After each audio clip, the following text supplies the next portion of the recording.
If you have ever been underestimated, overlooked, or dismissed by the people who are supposed to love you the most, then you know exactly how heavy that stone feels in your chest. If you've ever dreamed of the day when the truth comes out and the tables turn in the most spectacular, public way possible, then hit that like button, subscribe, and turn up your volume. Get comfortable, because what you are about to hear is a story of betrayal, hidden valor, and a revenge so cold and precise it took years to set up. This is the story of how I let my brother destroy himself. The rain hadn't stopped all morning. It was a fine, relentless Puget Sound drizzle that seemed to seep into everything, gray and miserable. It soaked into our wool coats, darkened the limestone steps of the church, and weighed down the lilies that were crowded into the front pews, their white petals drooping under the weight of the water. The air outside the small chapel in Queen Anne carried that specific, heavy mix of damp wool, wet asphalt, and the cloying sweetness of funeral flowers that always makes grief feel suffocatingly physical. Inside, the atmosphere was thick, the kind of silence that feels pressurized, like the air before a thunderstorm. Mourners shifted in their wooden pews, the creaking of varnished wood echoing in the high vaulted ceiling. Umbrellas leaned against the foyer walls, still dripping, forming small, muddy puddles on the stone floor. The room was hushed, save for the occasional suppressed cough or the frantic, whispered condolences of relatives who hadn't seen each other in years. My mother, Eileen, sat rigid in the front row on the aisle. She was a picture of tragic elegance, her black gloves folded tight in her lap, knuckles white with tension. Her gaze never wavered from the polished oak casket resting just a few feet away, as if she were trying to burn a hole through the wood with her sheer force of will. She was performing the role of the grieving widow with the same intensity she applied to everything else, desperate for the world to see her pain. But my brother, Caleb, was the one truly commanding the room.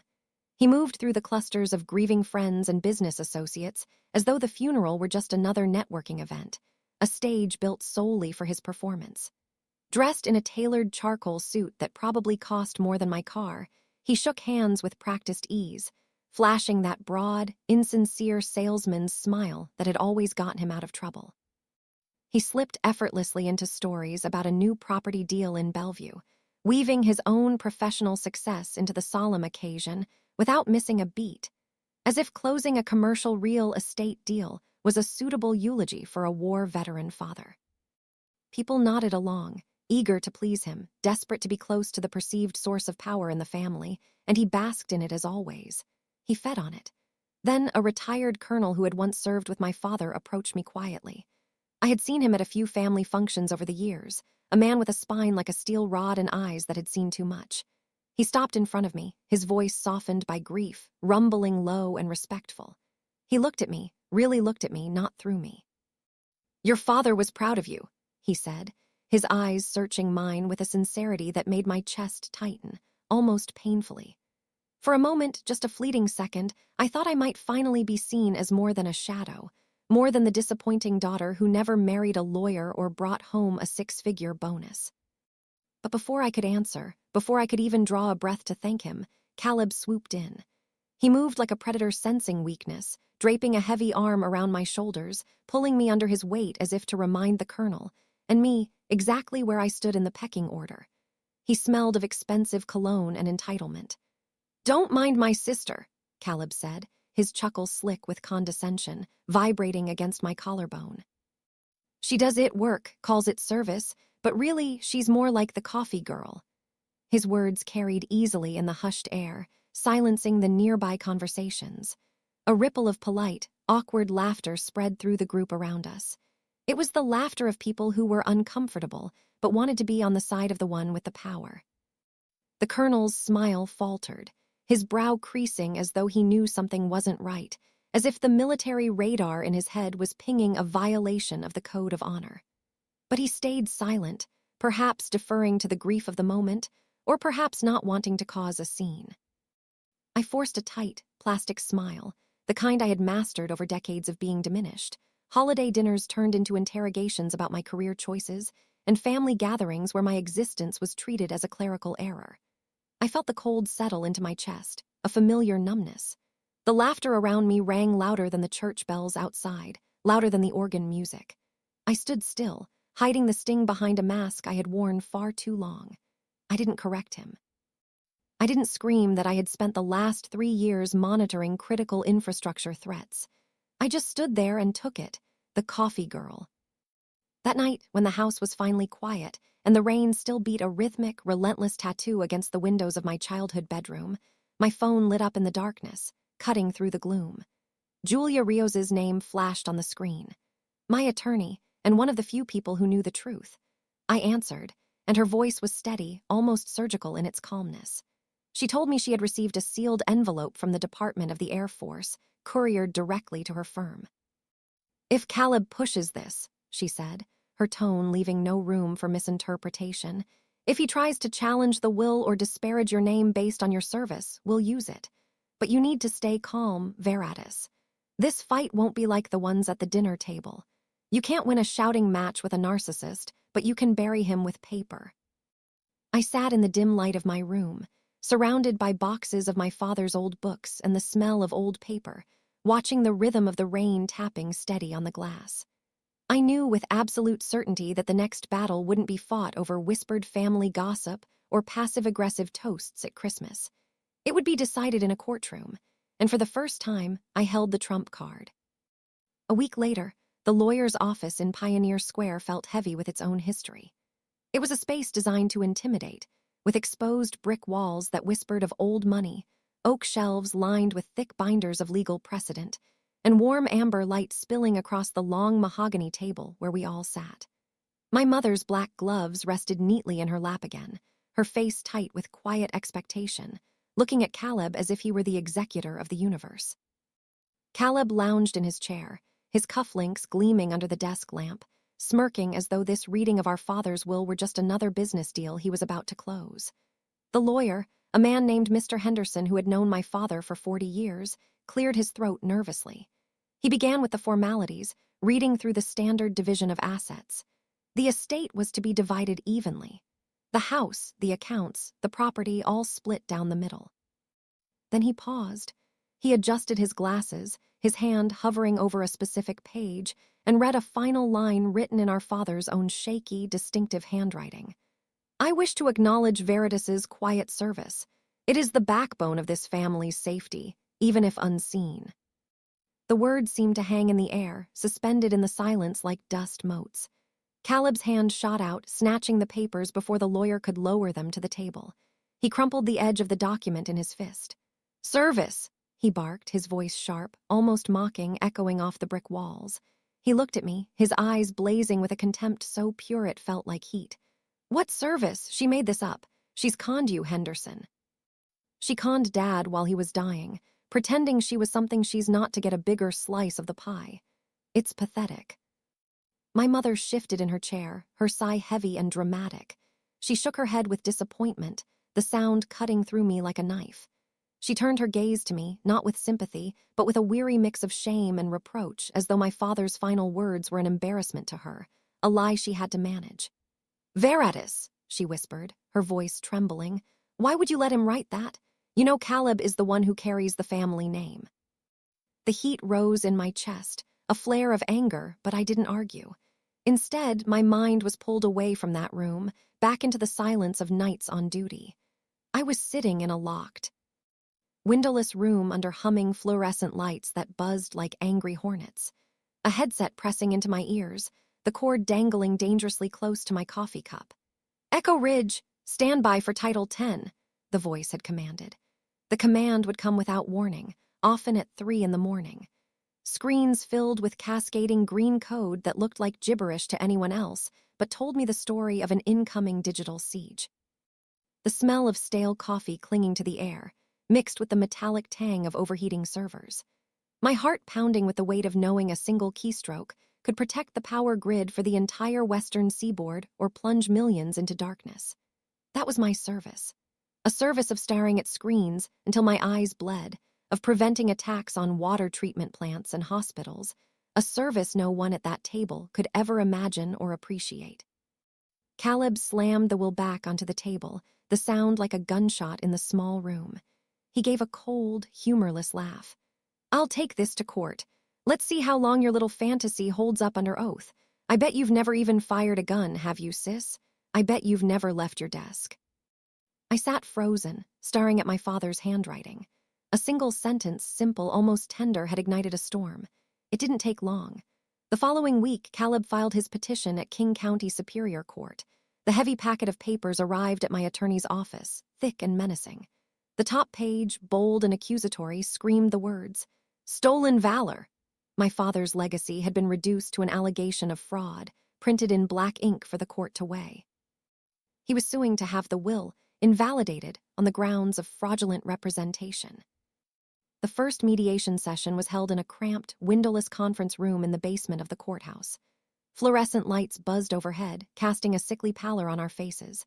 The air smelled faintly of burnt coffee and paper dust. Caleb leaned forward, theatrically smoothing the lapel of his suit before speaking, addressing the mediator as if he were a jury. "Her idea of service," he scoffed, pausing for effect, flashing his teeth. "Resetting a modem, maybe fixing the Wi-Fi when it goes down. She calls herself a soldier. It's disgusting. She conned our father while he was dying, pretending she was some kind of hero to get his approval. It's sick." I sat still, hands folded in my lap, every muscle in my face trained to give nothing away. I was a stone wall. Julia, poised beside me, leaned just close enough to whisper, her breath warm against my ear. "Let him keep talking. Every word is a gift. Every accusation is a nail in his own coffin. Let him commit to the lie." Behind him, my mother sat stiff-backed with other relatives clustered around, nodding as though each insult were gospel truth. The room was thick with the same smug certainty I had grown up drowning in, the absolute belief that because Caleb was loud and rich, he must be right. When the session adjourned for a short break, Julia and I stepped into the hallway. The air was cold and my breath fogged instantly in the corridor. She pulled me aside, lowering her voice to a tone even more deliberate than before. "We're going to use CIPA," she said. "The Classified Information Procedures Act. Almost no one outside federal circles knows how it works, but it allows us to submit classified evidence to the judge without revealing it to the public or the opposing counsel if national security is at risk. If it comes to it, the judge can review your record privately under seal. But we need Caleb to keep digging his own hole. We need him to make this about your service publicly. We need him to prove malicious intent." I looked back through the glass pane in the heavy oak door at my brother. He was laughing with his lawyer, a man named Victor Elton who looked as sleazy as Caleb sounded, as though the verdict were already his. The cold, damp air stung my lungs as I exhaled, steady and slow. If he wanted to drag a family feud into a courtroom, I would bring the full weight of the United States government down with me. A gray winter morning draped Seattle in a thick, suffocating fog. As I crossed the West Seattle Bridge, Elliott Bay was hidden beneath a sheet of white, the water invisible but the smell of salt and brine heavy in the air. The inside of my coat still carried the faint metallic tang of ozone, a smell that clung to me from countless nights locked in the server room, the scent of electricity and adrenaline. I pulled a long breath, bracing myself as the courthouse loomed ahead, a monolith of stone and injustice. The courtroom was, as I remembered it, paneled in dark wood, lit by sterile yellow lamps that made everyone look sickly. The air was thick with the damp musk of a building that had seen too many disputes, too many broken families. Caleb stood at the front, his suit crisp, his half-smile practiced as if the outcome were already written in his favor. He looked like a man who owned the world. Victor Elton rose with theatrical force, spreading his arms wide. "Your Honor, my client asserts that Ms. Monroe has never served in the military capacity she claims. There are no discharge papers in the public record, no VA card, no proof of deployment. Nothing. She is a phantom soldier." His words echoed against the walls. I sat still, hands folded neatly in my lap, watching each line of tension in his forehead. The court reporter tapped away steadily, recording the defamation for posterity. Judge Meredith Hale leaned back in her chair, her head tilted, her expression almost bored. She had seen thousands of these, family squabbles over money, wasting the court's docket. But inside my mind, the courtroom dissolved. I heard the clipped command in my headset from a year earlier. "Echo Ridge, stand by for Title 10. We have an anomaly in the grid." I saw the glow of screens, the chatter of code flooding in green, the clatter of keys under my fingers while we fought to keep Washington's water systems from collapsing under a foreign cyber attack. The pressure had been immense, the silence of the ops room deafening. That was my service, invisible, unspoken, and absolutely vital. A sharp buzz jolted me back to the present. My phone pulsed against my side, a discreet vibration. I glanced down under the table. An encrypted text from a former teammate, a man I had served with in the shadows. Local blog just posted. Seattle woman fakes military service. Source points to family. My chest tightened. Caleb had launched his smear campaign, taking his lies to the court of public opinion. As I turned my eyes toward him, he met my gaze with a smug grin, basking in the whispers of the reporters he had evidently tipped off outside. Under my breath, barely moving my lips, I murmured, "You have no idea what you've stepped into. You just poked the dragon." By the second day, the courtroom was noticeably fuller. A few reporters huddled in the back rows, pens poised, sensing blood in the water. Outside, the headlines had spread. "Stolen Valor in Seattle High Society." My brother sat straighter, soaking in the attention as though it validated every insult he had ever thrown my way. Victor strode forward, his voice booming, shaking a piece of paper in the air. "We submit additional evidence, Your Honor." A letter from the Department of Veterans Affairs stating, "Ms. Monroe has never served." He handed it up to the bench as though it were a smoking gun, the kill shot. Judge Hale took it, flipped it open, her expression flat. Unimpressed, Julia leaned close to me, her voice low and sharp, a scalpel in the dark. "The font's wrong. The header alignment is off. The stamp is blurred. That letter screams forgery, Veritas. He's faking federal documents." I said nothing. I just watched. Behind us, Caleb stretched back, confidence radiating off him in waves, his eyes shining with triumph. My mother allowed herself a faint, satisfied smile in the gallery, as if the narrative she had clung to all these years, that I was the failure, the liar, had finally been vindicated by the system. Julia pressed her hand against mine briefly, a grounding anchor. "Don't worry. The DOJ already sent us the sealed envelope. When the moment comes, only the judge will see it. That's the ace up our sleeve." Suddenly, the court clerk bent down to whisper something to Judge Hale. The words carried just enough for Julia and me to hear. "Your Honor, I checked the docket number on that VA letter. It doesn't exist in the federal database." The judge's eyes narrowed. The VA denial letter showed clear signs of falsification. A simple probate case was tipping toward potential federal crime. And then came the final blow of the day. Victor, sensing he had the momentum, pressed for maximum drama. "We wish to read aloud from the evidence packet. Additionally, the will contains a sealed letter from the late Mr. Monroe addressed directly to this court, which we believe proves the coercion." All eyes turned to the dark green envelope resting untouched in the evidence folder. I inhaled deeply, watching the rain streak down the tall courthouse windows. The sound of it was steady, relentless, like my resolve. If Caleb wanted to drag me into the light, then I would bring the full weight of the system down with me. I was done hiding. By morning, the rain had sharpened into needles, rattling against the glass. I pushed through the heavy doors of King County Superior Court. Steam lifted off the wet coats of the crowd gathered outside. The hallway was thick with the smell of damp wood and pressed, nervous breath. Cameras tilted toward me like a firing line, flashes blinding me. Victor went on the offensive the moment we sat. "Justice must be public. There is no basis for a closed proceeding. She is hiding behind secrets because she has no truth." Julia rose slowly, her voice cutting through the noise like a knife. "Your Honor, we submit classified evidence under the authority of CIPA, the Classified Information Procedures Act. Only the court may review it.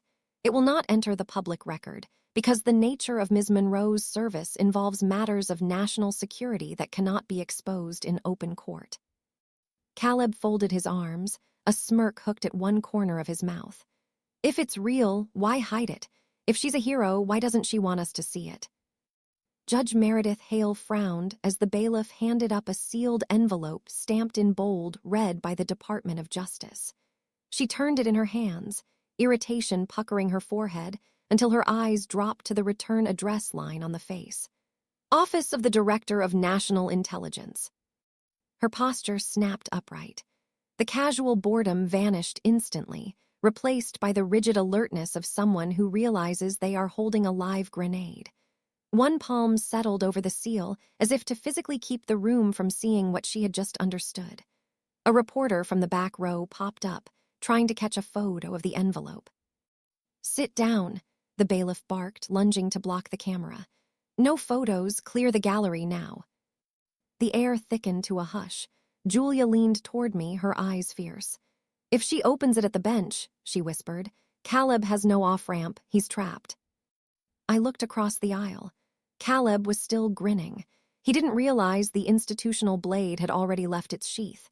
He thought this was a game of poker. He didn't know he was playing chess against a grandmaster. Caleb took the stand to the metronome of rain against the windows and pen strokes scratching the record. He placed a hand on the Bible, but he might as well have been swearing on his own ego. Chin high, voice dripping with self-righteousness, he declared, "My sister never served a day in her life. She is a liar. She manipulated our dying father for money. This is stolen valor, Your Honor. It is an insult to every real soldier." Silence pulled tight in the room. I drew a steady breath and kept mine. Julia stood. "Your Honor, we move to open the sealed envelope from the Office of the Director of National Intelligence." Judge Hale cracked the wax. The sound was like a bone snapping. Her eyes swept the page. Slowly, the color drained from her face, her glasses slipping down the bridge of her nose. She looked up, and the fear in her eyes was unmistakable. She wasn't looking at a probate judge anymore. She was an agent of the state looking at a matter of extreme sensitivity. "Bailiff," she said, her voice hard as iron. "Clear the courtroom. Everyone out. Reporters, family, everyone. We proceed in camera under seal." The oak doors boomed shut like a verdict. The heavy thud echoed in the sudden, terrifying silence. A second sealed letter, my father's, was opened. His tremored handwriting recalled the nights I was called away, the tired but steady eyes I brought home, the pride he felt but couldn't speak of. The clerk leaned in with a quiet report. "Your Honor, the so-called VA denial letter submitted by the plaintiff bears clear signs of forgery. The watermark is incorrect. This is a fabrication." This wasn't merely probate anymore. Judge Hale turned to my brother. The temperature in the room seemed to drop 20 degrees. "Mr. Monroe," she said, her voice vibrating with suppressed fury, "your sworn allegations trespass into a national security matter. You have submitted falsified evidence to this court. You have attempted to unseal classified information for personal gain. U.S. Marshals will take your statement immediately. You are likely facing federal charges." Sweat beaded at Caleb's hairline, sparkling under the harsh lights. Our eyes met. His were wide, darting around the room like a trapped animal. Mine were calm, the eyes of the woman who had stared into the abyss of the digital void and didn't blink. He looked for a bridge back, a way to charm his way out. I let him see there wasn't one. The doors had been sealed, shutting out the murmurs of the press, leaving only the judge, the attorneys, the bailiff, and what remained of our family. The silence was suffocating, heavy like the charged air before a storm. Judge Hale's voice sliced through it, cold and deliberate. "This document confirms without ambiguity that Ms. Monroe's service falls under the jurisdiction of national security, specifically cyber defense operations critical to the infrastructure of the United States." She raised her gavel, tapping at once, sharp as a gunshot. "The fabricated evidence submitted by the petitioner will be handed over to the U.S. Marshals for criminal review. This court will not be used to endanger national security or defame a protected operative." The words landed like hammer blows. Caleb froze where he stood, his trademark smirk shattering into something vacant, brittle. The color left his cheeks, making him look like a ghost of himself. Victor scrambled to object, stammering, "Your Honor, we didn't know. We were provided with." But Judge Hale cut him off, her tone clipped and icy. "Counselor, you do not want to position yourself against a federal order, do you? You should have verified your evidence." I glanced at Caleb. The starch in his pristine white shirt had wilted into damp creases, sweat spreading along his collar. His hands trembled against the polished wood of the witness box. Behind him, my mother's lips moved soundlessly before the whisper finally broke free. "Oh God, Caleb, what have you done?" Her eyes were wide with panic, the realization that her golden son had just obliterated his own life dawning on her. The bailiff shifted, and then 2 U.S. Marshals stepped forward from the shadows of the doorway. They moved with the quiet efficiency of men who had done this countless times. They didn't need to raise their voices. The power of their presence alone was enough. One of them gestured to Caleb. "Sir, you'll need to come with us." Caleb turned toward me in desperation, his mask of superiority gone, stripped away by the reality of the badge. His gaze searched mine with the naked fear of a boy caught in a lie too big to escape. For years, I had been the sister who absorbed the humiliation, who smoothed things over, who kept the family peace. Now he silently begged me to save him, to play that role one more time, to tell the judge it was all a misunderstanding. I met his eyes, steady and unblinking, and gave the smallest, most deliberate shake of my head. "No, not this time. This time you pay the bill." As I stepped out into the open air of the courthouse steps a few minutes later, the cold Seattle wind slapped my face, cleansing, almost liberating. Behind me, the marshals guided a handcuffed Caleb into the back of a black, unmarked sedan. The door shut with a heavy, final thud. And just like that, the era of his unchecked power ended, snuffed out not by me, but by the very system he thought he could manipulate. The flashbulbs of the waiting press exploded in a blinding storm, but I didn't cover my face. I walked with my head high. The chambers felt like another world. Quiet, windowed in gray rainlight, sealed away from the chaos of the courtroom. No cameras, no reporters, only Judge Hale, the attorneys, and the remaining family members who sat stiffly in their chairs, looking like they had just attended a funeral for the second time that week. The air was solemn, the weight of finality pressing into every corner. Judge Hale adjusted her glasses and spoke with clipped precision. "The will stands as valid. The estate is to be divided equally. There are no grounds for contest." She slipped a thin envelope into the folder. My father's letter, now officially preserved as part of the record. A final acknowledgement in his own hand that could never be erased or forged. Julia leaned close, her voice low, meant for me alone.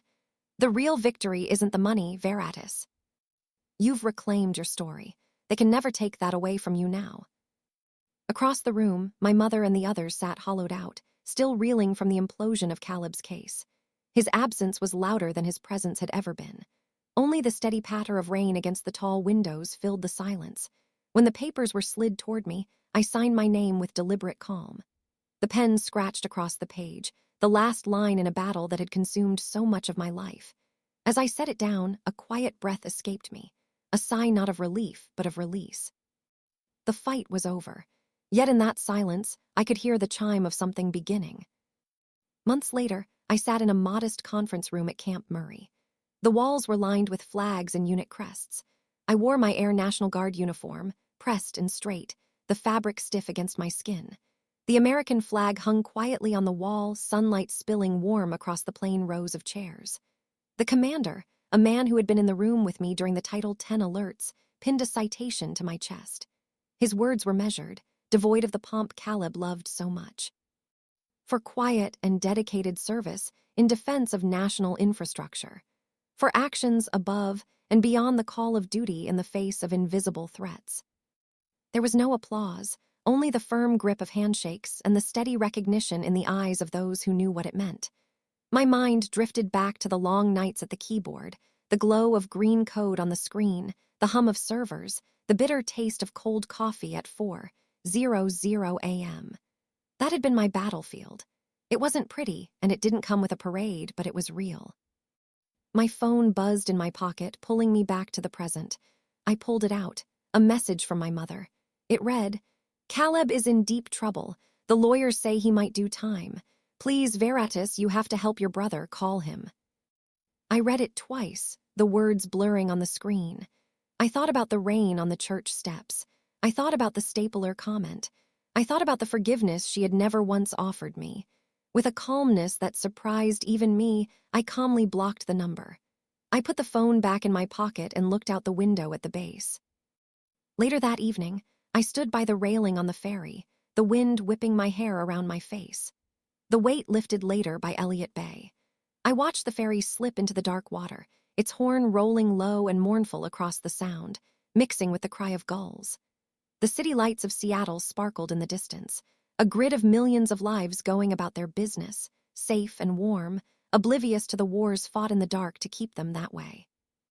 And I knew true legacy wasn't carved into property lines or split accounts. It didn't live in the smug laughter of salesmen or the approval of mothers who couldn't see past their own reflections. It lived in the quiet respect earned by those who kept the country safe in silence. I took a deep breath of the cold, salt air, and for the first time in my life, I didn't feel like the shadow. I felt like the light. Justice isn't always a loud explosion. Sometimes it's a quiet click of a lock, a judge's gavel, or a sealed envelope that changes everything.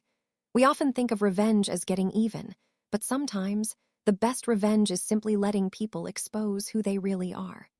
Caleb didn't fall because I pushed him.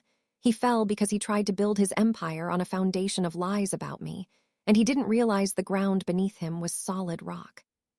He underestimated the quiet one, the one in the background, and that is a mistake that echoes in a courtroom forever. If this story gave you chills, smash that like button and tell us in the comments. What's the most satisfying revenge you've ever witnessed? Have you ever been underestimated by your own family? And of course, subscribe for more stories like this, because everyone has a limit and everyone has a story where the script finally flips. Thanks for listening.